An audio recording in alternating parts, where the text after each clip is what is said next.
Published by Nippon Ichi Software for the PlayStation Vita and PC, Yomawari, Night Alone is a relatively short, atmospheric horror game. The story revolves around a young girl who loses her dog Poro. After her sister goes looking for him and fails to return, she bravely sets out on a journey to try and find them both.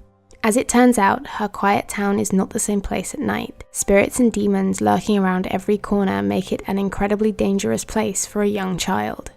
The core gameplay involves exploring your way around the town's various locations to find clues as to the whereabouts of your missing loved ones, all done while avoiding the evil hiding in the shadows. As you would imagine, children don't make for very robust horror protagonists, and everything that can kill you will do so in one hit.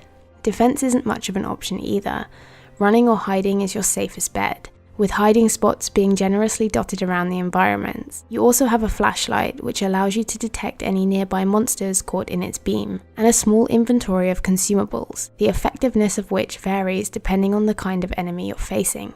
Yomawari is a gorgeous looking game. The environments, while in their own style, are believable, and the town feels pretty much like a town, rather than just areas of interest connected by a few through roads. Running down tiny back alleys behind houses or taking shortcuts through fields and vacant lots is a pretty daunting task as you realize quite how infested with nightmare creatures the town really is.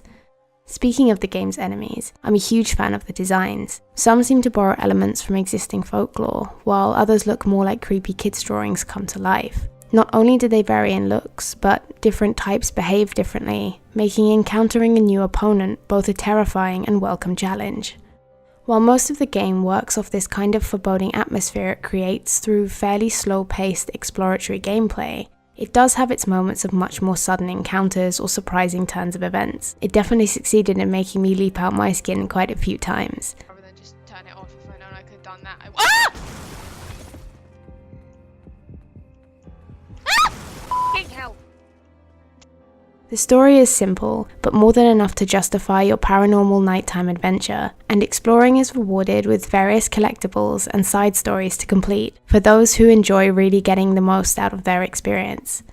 Difficulty-wise is where I have a small problem with Yomawari's gameplay. You can only save at the end of chapters or inside your home. However, you can find coins around town you can offer to Jizo statues as means of quick saving, essentially a respawn point should you die. They also work as a nifty fast travel system, allowing you to jump between any statue you've already discovered. That being said, you will die. The game will throw things at you or put you in situations where split-second timing or knowledge of where to go is needed, which often means a guaranteed death the first time around.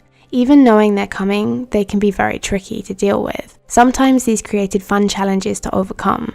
Other times I found them to be a little frustrating, as reloading to repeatedly have the same enemy jump at me is rather immersion breaking, as it shattered all the tension the game had clearly worked so hard to build up. I would kind of understand if the game was trying to be very difficult, but the only punishment for death is to respawn back at the last quick save or autosave. Any item acquired or progress made is saved, so as a whole the game is rather forgiving. These moments are quite few and far between, and were nothing more than a blemish on an otherwise charming and atmospheric experience.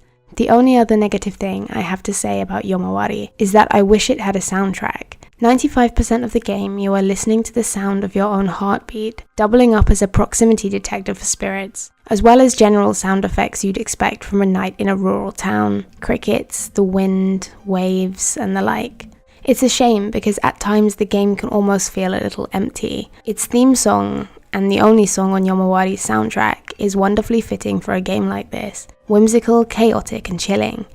It really shows promise that this game could have had a great musical score, even if it was used sparingly. Yomawari's story took me around 5 hours to beat with some additional exploration. From what I've heard, that extends to around 7 to 8 hours for a completionist's run. Adorably frightening, it's ideal for anyone into games with a heavy emphasis on exploration and atmosphere, and anyone looking to spend the night alone.